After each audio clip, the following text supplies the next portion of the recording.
Regardez, voyez quel rayonnement il a eu. Et tout ce peuple venu du monde entier réuni autour de lui. Peut-être parce qu'il était un philosophe, parce qu'il était savant, peut-être parce qu'il avait des moyens à sa disposition, parce qu'il disait la messe humblement, qu'il confessait du matin au soir, et qu'il est, et c'est une chose difficile à dire, représentant marqué des stigmates de notre Seigneur.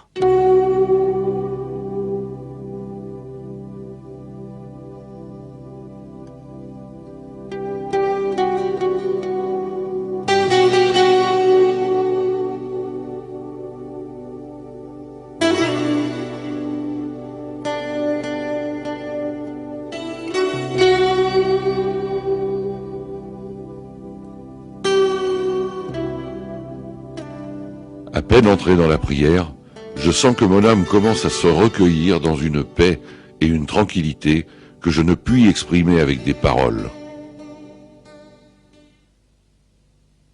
En somme, le problème est complexe. Il a été choisi par le Seigneur. Padre Pio avait le don de secouer les cœurs. Padre Pio devait offrir non seulement ses prières, mais sa souffrance. Alors c'est un esprit hautement mystique, spirituel, celui d'accepter la souffrance pour détruire le péché. San Giovanni est un pays du Gargano dont le nom aujourd'hui est indissolublement lié à celui de Padre Pio, un frère discuté par beaucoup, critiqué par d'autres, combattu par quelques-uns, mais certainement très aimé d'un très grand nombre.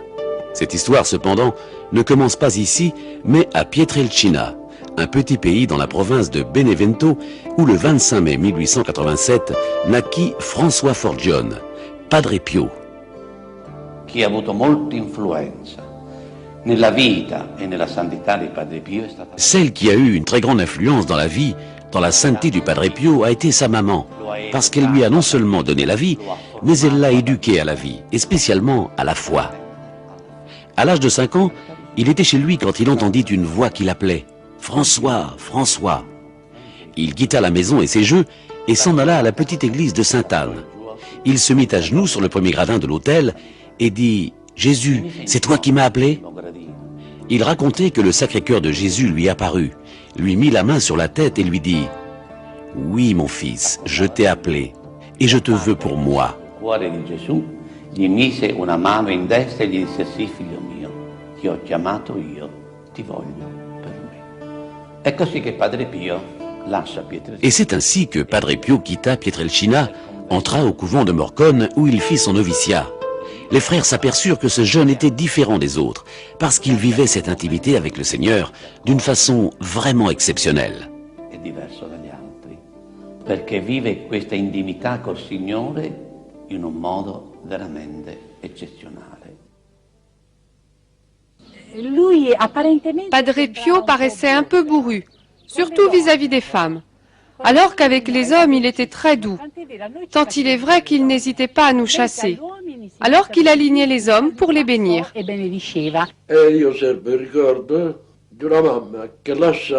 Moi, je conserve le souvenir d'une maman qui a laissé sa fille mourante chez elle et a couru désespérée chez Padre Pio. Elle put le rencontrer au confessionnal. Il se montra plutôt froid et ferma brusquement la grille du confessionnal. Imaginez le scandale, le bouleversement, le trouble de cette pauvre mère. Mais, quand elle revint chez elle, elle retrouva sa fille vivante, ressuscitée, parfaitement guérie. Qu'était-il arrivé? Les grâces qu'il obtenait ainsi, il les payait cher par des tourments corporels. Le grazie, ma coinvolgeva anche gli interessati, perciò li maltrattava. 40 anni fa siamo venuti con un gruppo di amici con le moto. Il y a 40 ans, nous sommes venus en moto avec un groupe d'amis lorsque les routes n'étaient pas encore goudronnées. L'un de nos amis se permit de dire « Qu'est-ce qu'on fait là à attendre celui-là ?» Mais au moment où nous sommes allés nous faire bénir, Padre Pio arriva devant ce garçon et lui dit « Toi, va-t'en, parce que tu n'as pas la foi. »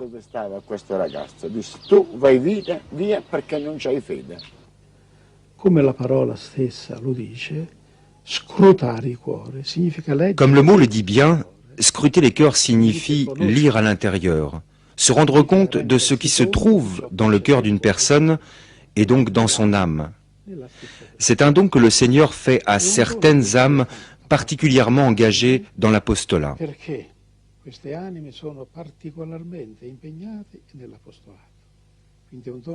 L'apostolat est un don que Dieu concède pour le bien des autres. Padre Pio a eu ce don par lequel il lisait dans les âmes et scrutait les consciences. Et il s'en servait pour porter les âmes plus facilement vers Dieu. Il y a plusieurs jours, il m'est arrivé un fait insolite. Alors que j'étais dans le chœur avec frère Anastasio, je me suis trouvé dans une maison bourgeoise où le père mourait pendant qu'une petite fille naissait. La bilocation n'est pas une fable, c'est un don mystique de Dieu. Cela signifie qu'au même instant, une personne est présente en deux endroits différents. Comment cela est-il possible ?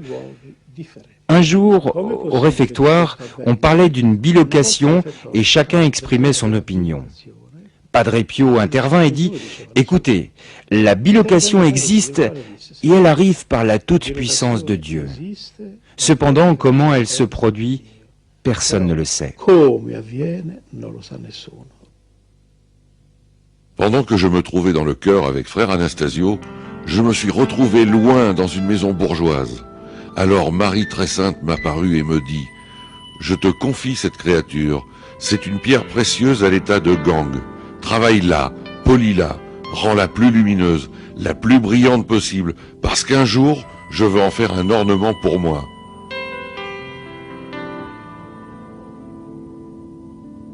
Comment cela sera-t-il possible? Je ne suis encore qu'un pauvre petit clerc. Je ne sais pas si j'aurai la fortune et la joie d'être prêtre.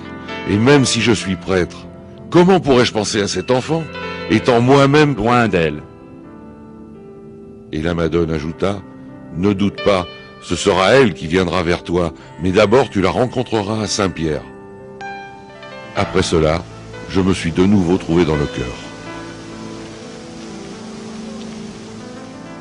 Cet enfant dont parlait Padre Pio naquit à Udine le soir du 18 janvier 1905. Des années après, la mère racontera que dans cette même soirée, elle aperçut la figure évanescente d'un frère capucin que personne n'avait vu entrer, mais qui s'éloignait dans les couloirs du palais. Dans l'été de 1923, l'orpheline, désormais demoiselle, se rend à San Giovanni Rotondo pour connaître Padre Pio. Malgré la grande foule, elle se retrouve en première file dans le corridor de la vieille sacristie. Et à son passage, Padre Pio s'arrête devant elle et la regarde.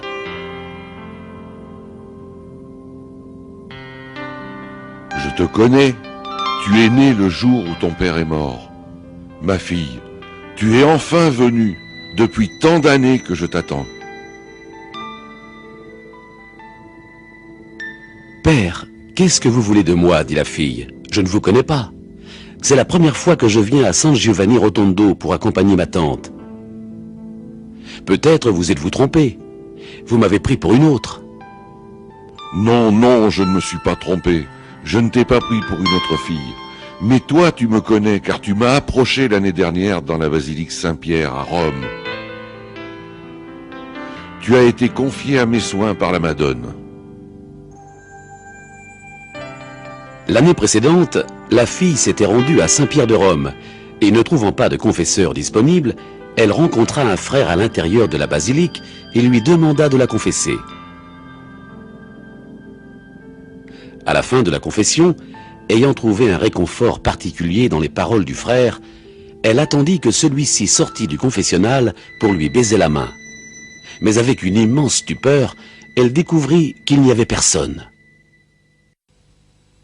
Padre Pio était un frère un peu spécial, car il avait les stigmates, et les fidèles allaient plus volontiers se confesser près de lui. À cette manifestation externe de Jésus qui lui était imposée avec les stigmates, s'ajoutait le don de scruter les cœurs, par lequel, très souvent, c'était le Padre Pio lui-même qui, à l'intérieur du confessionnal, disait les péchés des pénitents. Padre Pio, benché io fossi giovanissimo, Padre Pio, bien que je fus très jeune, voulut se confesser à moi. Même si cette confession est celle d'un saint, elle reste secrète. C'est pour cela que l'on n'en parle pas. Cependant, je vais raconter comment se termina la confession de Padre Pio dans la petite cellule où il est mort. Il était assis sur ce fauteuil, et moi, j'étais assis à côté de lui. La confession terminée, Padre Pio éclata en sanglots, et je ne réussis pas à le consoler. Pourtant, moi qui étais très jeune, je ne voyais aucun lien, aucun rapport entre les pleurs de Padre Pio et les péchés qu'il m'avait dit. Et je lui ai fait remarquer, « Padre Pio, pourquoi pleures-tu » À ce moment, ce fut lui qui devint mon maître et me dit, « Hé mon fils, peut-être penses-tu que le péché c'est la transgression de la loi? Le péché, c'est la trahison de l'amour. » Il peccato è la violazione, il tradimento dell'amore.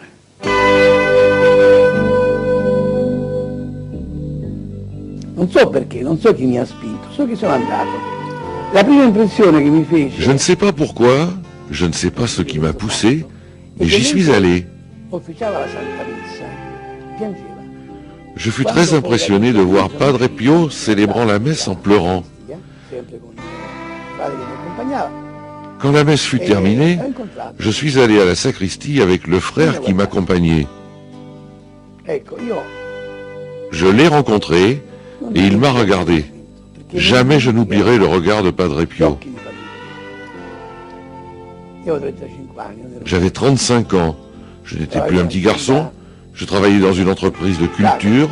J'étais habitué au spectacle, à voir et à rencontrer des personnages. Mais les yeux de Padre Pio n'étaient pas comme ceux des autres. Io mi sono sentito entrare dentro questi occhi, dentro. Vedere Je me suis senti comme habitant l'intérieur de ses yeux. Et là, il me dit cette phrase. È un signore mio.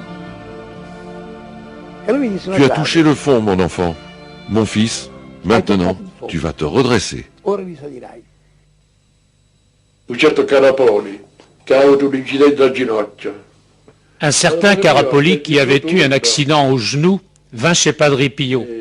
Il attend son tour et Padre Pio, bourru comme d'habitude, lui dit E perché « Hé, non ti ginocchio? pourquoi tu ne te mets pas à genoux? Posso inginocchiare? Et comment puis-je m'agenouiller? J'ai les jambes paralysées. Je viens pour cela. Mets-toi à genoux. » L'homme obéit, fait un effort et le genou plie. Le guarigioni Les inspiegabili. guérisons miraculeuses, que sont-elles? Ce sont celles que rationnellement nous ne réussissons pas à expliquer. Se c'è la preghiera, S'il y a la prière, il y a l'intercession d'un saint, Padre Pio, la Madone, Saint Antoine, Sainte Rita, alors arrive le miracle, la guérison faite par l'intervention surnaturelle de Dieu. E dunque un giorno un frate cappuccino mi ha chiesto di... Un jour, un père capucin m'a demandé de mettre en musique une prière sur Dieu Père, écrite par une sœur. Je ne sais pas de qui il s'agissait. Je composais, mais en réalité, cela ne me plaisait pas. Anche mio fratello che adesso Il ne sortait rien de concret. Alors mon frère, qui maintenant est un frère capucin, me dit « Écoute Flavia, arrêtons-nous un instant, car nous essayons de nous dépêcher et nous n'arrivons à rien. Prions Padre Pio. » Preghiamo un attimo Padre Pio. Nous avons alors retrouvé notre calme. Mon frère a rebranché le magnétophone et j'ai commencé à jouer des accords pourtant très simples, mais très beaux. Bello. Contemporaneamente Puis une jolie mélodie sortit de ma bouche et j'ai ainsi continué à jouer et à chanter. Mon chant terminé, mon frère me dit « Tu sais Flavia, pendant que tu jouais, j'étais très recueillie et je priais Padre Pio. »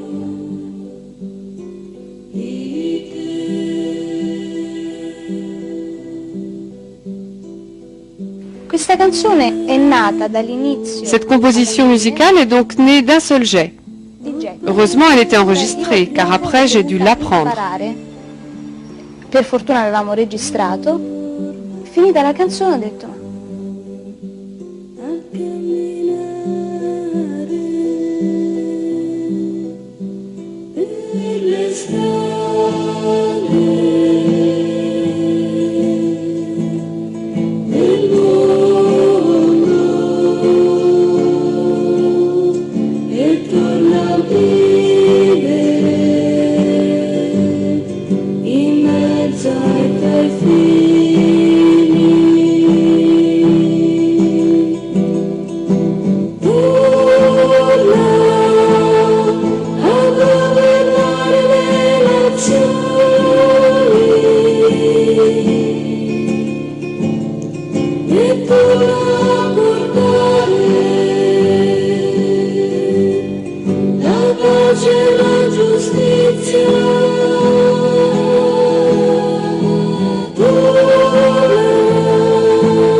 démon, l'éternel ennemi, ne restait pas les bras ballants à regarder ce serviteur de Dieu qui lui faisait la guerre.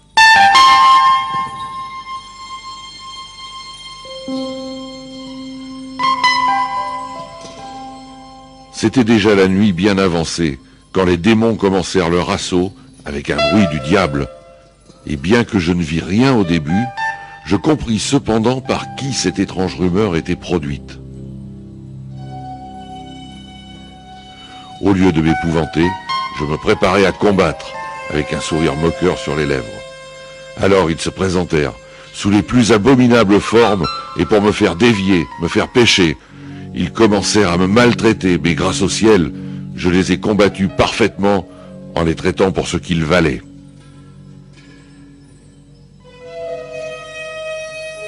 Et tandis que je voyais s'en aller leurs efforts en fumée, ils me tombèrent dessus, me jetèrent à terre, me frappèrent très fort, jetant en l'air les oreillers, les livres, les sièges, et poussant des cris désespérés et prononçant des paroles extrêmement sales.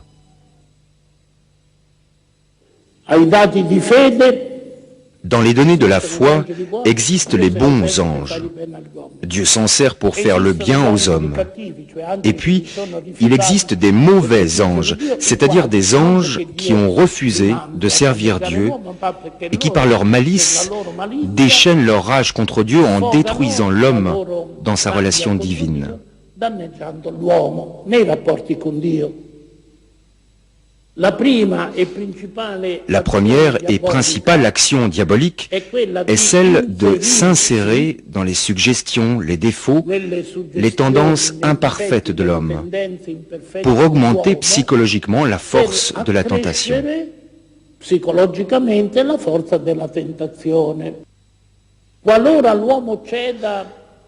Dans le cas où l'homme cède aux suggestions diaboliques, le démon peut avoir contribué à l'augmentation de la tentation. Cependant, la culpabilité est personnelle. 90% des personnes qui font du spiritisme s'en défendent parce qu'ils l'ont fait pour jouer.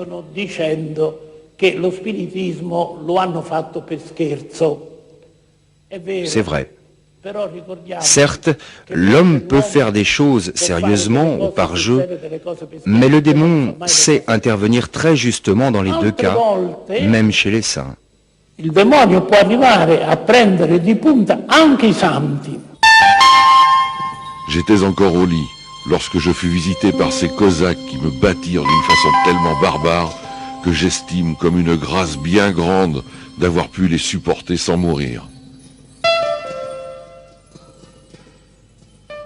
Mais le bon Jésus qui a permis à Barbe-Bleue de me traiter de cette façon ne manqua pas ensuite de me consoler et de me fortifier dans l'esprit. La grandezza di Padre Pio va vista oggi. On regarde aujourd'hui la grandeur de Padre Pio sous une lumière que certains intellectuels ont peine à accepter, car on sait qu'aujourd'hui, l'existence du diable est remise en question, jusqu'à le nier. Au contraire, à commencer par Pietrelcina, dans la petite chambre Pia Romana à San Giovanni Rotondo, la vie de Padre Pio a été une lutte continuelle contre Satan. Une jeune fille vint de la Haute-Italie. Elle était possédée du diable. Padre Pio passa et lui donna une bénédiction. Et comprenant qu'il se passait quelque chose, il se mit à crier « Sors de cette âme! Sors de cette âme !» Je ne comprenais pas.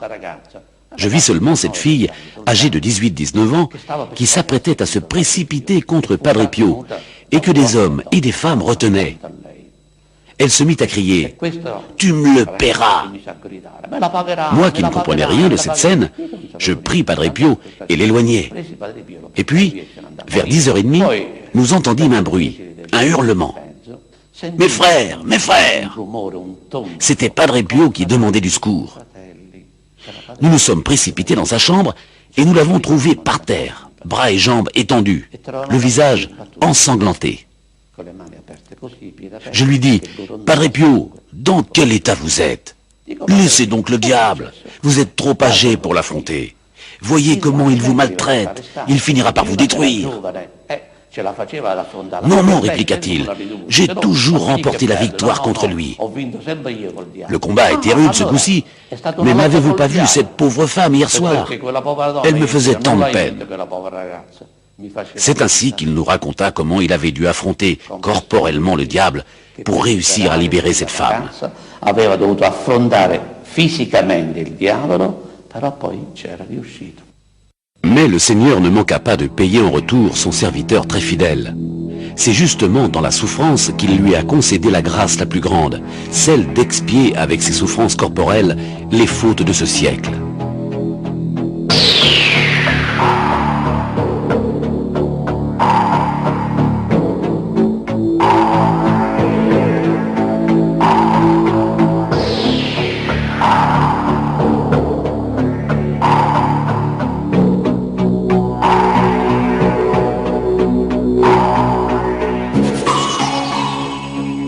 Padre Pio s'enivrait de la souffrance, un sentiment apparemment impossible à expliquer tant il va contre les désirs naturels de chacun. La souffrance va certainement contre notre désir, à l'inverse de notre désir et aussi contre mon désir, parce que la souffrance ne plaît à personne. Elle ne plaisait pas non plus à notre Seigneur Jésus-Christ, qui, approchant de la croix, a dit « Père, s'il est possible, éloigne de moi ce calice. » Nous savons que Dieu a créé l'homme immortel. Mais rappelons-nous une chose, la souffrance qui résume en elle-même toutes les souffrances de l'homme, c'est la mort. Affirmer que Dieu a créé l'homme pour l'immortalité signifie également qu'il l'a créé sans souffrance.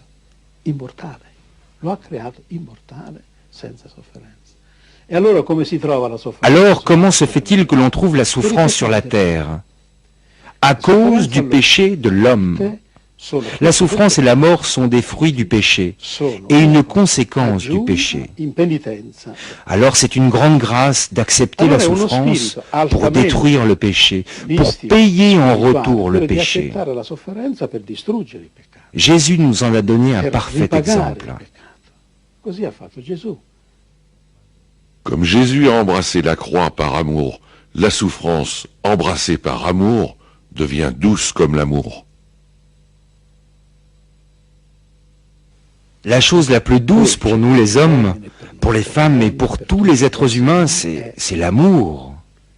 Si quelqu'un embrasse la souffrance par amour, la même souffrance devient douce comme l'amour. C'est cela que Padre Pio a dit. À cet auteur mystique, que je sache, aucun saint n'est parvenu. Grâce au ciel, c'est presque depuis Noël que mon estomac ne rejette plus rien, alors qu'auparavant, il ne gardait que l'eau. Par contre, la fièvre revient chaque soir si forte qu'elle provoque de fortes transpirations.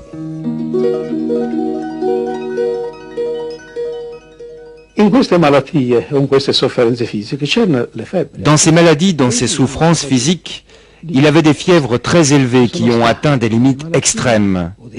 Il y a eu des maladies où la fièvre est montée à 52 degrés, température normalement impossible à atteindre, puisqu'au-delà de 42 degrés, c'est l'agonie et la mort. Ces fièvres aussi élevées, 45, 48, 52 degrés, s'abaissaient soudainement, et Padre Pio redevenait normal comme auparavant. C'était donc des fièvres qui venaient d'en haut, des fièvres mystérieuses que humainement nous ne pouvons pas expliquer et que les médecins ne se sont jamais expliquées, surtout quand le thermomètre qui servait à mesurer la température du padre éclatait. Au milieu de la paume de mes mains est apparu un peu de rouge, presque aussi grand qu'une pièce d'1 centime, accompagné d'une forte douleur aiguë. Dans la longue histoire de la stigmatisation de Padre Pio, il faut distinguer deux périodes. La période de ce que l'on appelle les stigmates invisibles et la période de ce que l'on appelle les stigmates visibles.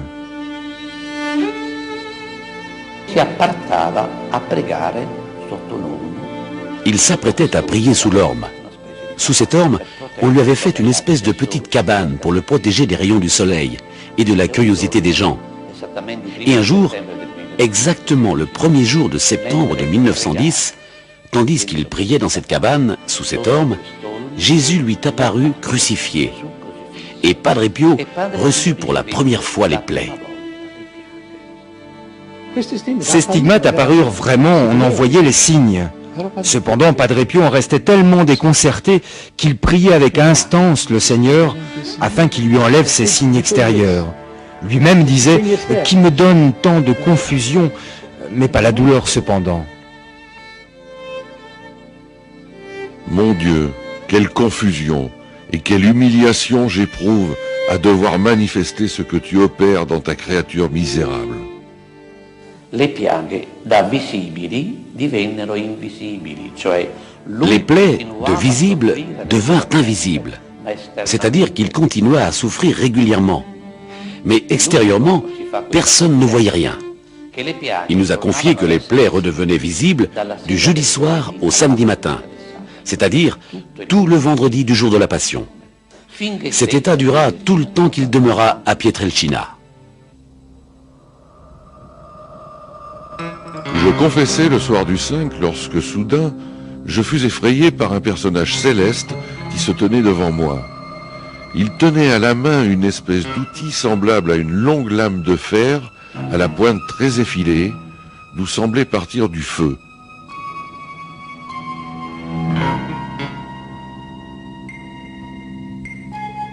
Ce personnage se déchaîna violemment contre moi en utilisant son outil. C'est la seule chose que j'ai pu observer. Je poussai un gémissement, je me sentis mourir. Ce martyre dura sans interruption jusqu'au matin du 7. Depuis ce jour, je suis blessé à mort.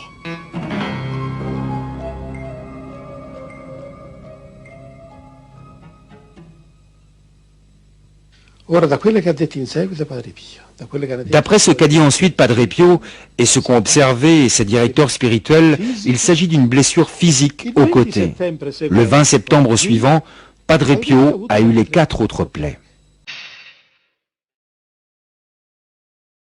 C'était le matin du 20 du mois dernier, dans le chœur, après la célébration de la Sainte Messe.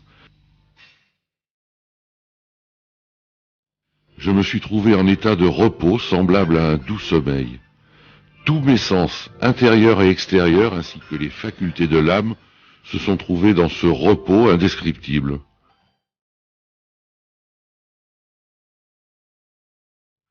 Il y eut un silence total autour de moi, et à l'intérieur de moi, et, subitement, une grande paix me pénétra, ainsi que l'abandon à la privation complète de tout, une paix dans la ruine même, tout cela arriva en un instant. Dans le même moment, je vis devant moi un mystérieux personnage, semblable à celui que j'avais vu le soir du 5 août, mais du sang jaillissait de ses mains, de ses pieds et de son côté. Sa vue me fit peur. Je me sentis mourir, et je serais mort si le Seigneur n'était pas intervenu pour soutenir mon cœur que je sentais battre dans ma poitrine. L'habit de ce personnage disparut, et je m'aperçus que les mains, les pieds et le côté étaient percés et ruisselaient de sang.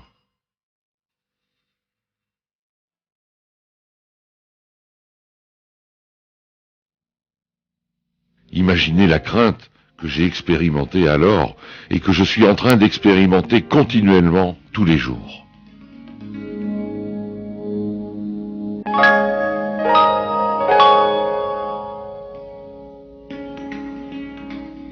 Et si Padre Pio, pour participer à la passion de Jésus, ne s'est pas épargné dans la souffrance, il fit tout pour l'épargner aux autres, en érigeant un vrai et propre monument à la lutte contre la souffrance.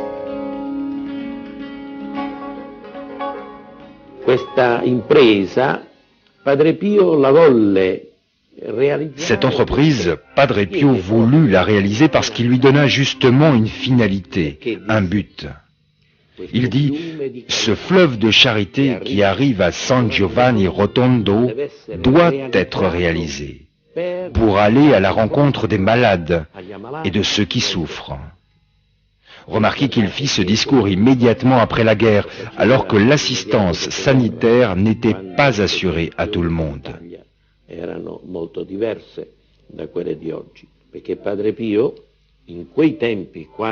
Il disait, il faut assister tout le monde, spécialement les plus pauvres.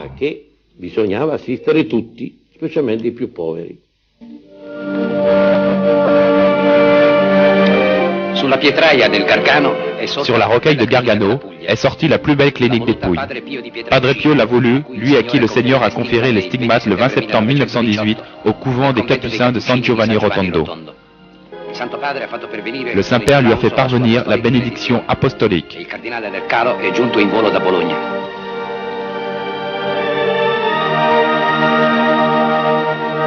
Padre Pio a célébré la Sainte Messe qui dure 1h30 sous les colonnes de la clinique devant une foule imposante et devant de nombreuses autorités. Ainsi, le demi-sou que Padre Pio a donné le 10 janvier 1940 à ses fidèles collaborateurs s'est transformé en 16 ans en 1,5 milliard. Cette grandiose œuvre, qui naît de la charité, a coûté autant. Padre Pio cominciò a parlarne con i primi 3 suoi collaboratori. Padre Pio a commencé à en parler avec ses 3 premiers collaborateurs en janvier 1940. Il a repris ensuite cette idée qu'il avait eue immédiatement après la guerre et de fait en 1946, avec ses collaborateurs qui étaient restés vivants, il commença des travaux pour cet hôpital. Il nostro ospedale è stato inaugurato nel 1956. Notre hôpital a été inauguré en 1956 sur un territoire qui était dénué de services hospitaliers et pauvre en ce qui concerne les services sanitaires. À peine inauguré, c'était une structure de 300 lits avec les spécialités de base. Évidemment, dans ce temps-là, on est allé en s'orientant toujours plus vers les hautes spécialisations. Aujourd'hui, c'est une structure de 1200 lits qui a en pratique toutes les autres spécialités médicales. Elle est devenue une structure qui, au point de vue organisation fonctionnelle, est extrêmement complexe. C'est un organisme hospitalier d'avant-garde au plan des technologies et des compétences professionnelles. Et delle competenze professionali. Père, la clinique est complète. Nous ne pouvons plus recevoir personne, dit le docteur.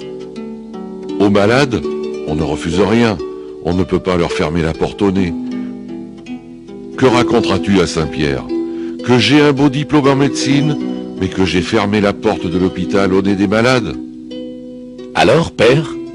Eh bien, agrandissons l'hôpital. Un jour, quelqu'un criait « Père, je dois me faire opérer !» Et je me rappelle que le père répondit « Hé, si tu veux te faire tuer !» Mais qui est celui qui se fait opérer pour se faire tuer?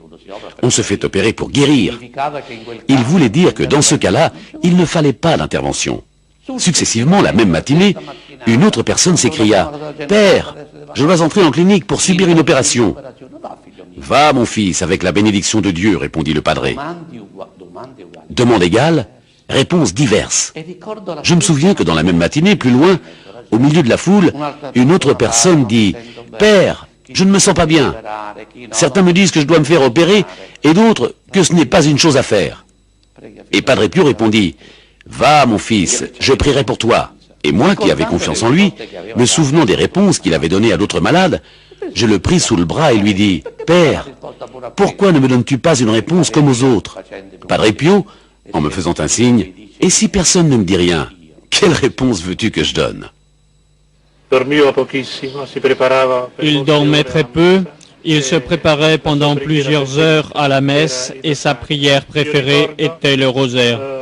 Je me souviens que quand il priait sur le mantonnet de l'église, souvent il montrait la couronne du rosaire. Quand on parle de Padre Pio, on parle souvent de souffrance, de stigmate. Et pourtant, son ministère n'était pas le fait d'être malade, stigmatisé. Il était prêtre. Et quel prêtre! Le moment culminant, principal, qui constituait le cœur, la vie de Padre Pio, c'était la Sainte Messe. Et ici, je peux en porter témoignage. Il se levait à 2h, 2h30 de la nuit pour préparer la Sainte Messe. Et il est arrivé plus d'une fois qu'au cœur de la nuit, il m'appelait avec la petite cloche. Je me précipitais dans la chambre en pensant qu'il avait besoin de quelque chose. Il me disait, « Mon fils, allons dire la messe. » Je regardais la montre. Il est 2h30, Padre Pio. Mais quelle messe pouvons-nous dire? Ils vont nous prendre pour des fous. Ma, quel fou! Et quel fou! Presque bouleversé, je cédais. Et dans le cœur de la nuit, à 2h30, je l'accompagnais en sacristie. Et là, il se trouvait près du Seigneur, presque physiquement. Puis, il célébrait la messe. Un spectacle. À Pietrelcina, elle durait 4 ou 5 heures. À San Giovanni Rotondo, la messe était ramenée à 2 heures. Et dans les derniers temps, aux alentours d'1 heure. Mais cette heure-là, avec Padre Pio, même pour celui qui était opposé à la messe, elle passait comme cela, en un instant, en un clin d'œil. Padre Pio ne disait pas, ne célébrait pas, ne récitait pas la messe, mais il vivait la messe en ayant un colloque, un contact avec quelqu'un. Et combien de fois j'ai vu les mains de Padre Pio sortir des gouttes de sang qui tombaient sur l'autel, ou même jusque sur le corporal. C'était le sang de cette victime qui s'unissait au Rédempteur, à Jésus. C'est pour cela que les manches de son aube, à sa demande, avaient été faites très longues. Quand il levait les bras, ses manches tombaient. Et parfois, en lui servant la messe, je pouvais voir le sang couler le long du poignet.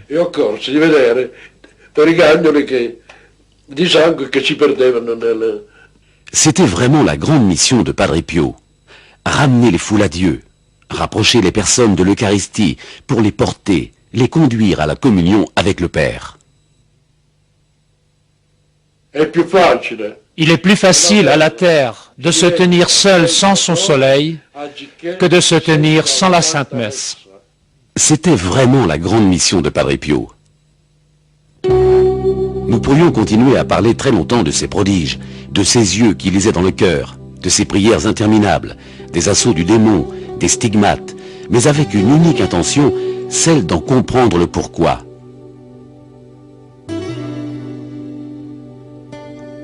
Comprendre que derrière chaque prière, chaque guérison, chaque confession, chaque goutte de sang versée des blessures des mains, des pieds et du côté, il y avait une offrande faite par Padre Pio à Dieu avec le cœur.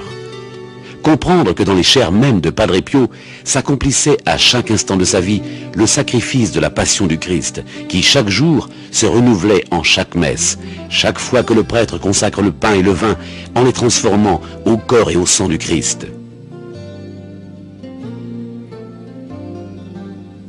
Comprendre qu'à chaque consécration, le Christ meurt en renouvelant notre offrande au Père dans un sacrifice humain auquel aujourd'hui personne ne tient plus.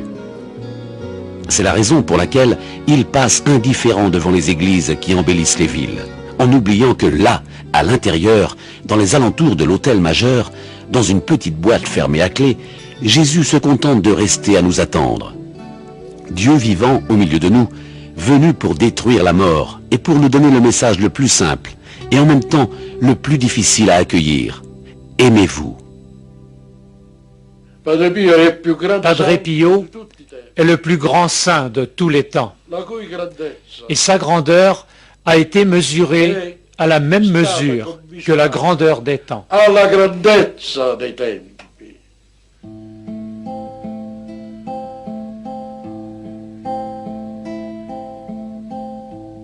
En ce temps-là, Jésus dit, « Je te bénis, ô Père, Seigneur du ciel et de la terre, parce que tu as tenu ces choses cachées aux savants et aux intelligents, et tu les as révélées aux plus petits.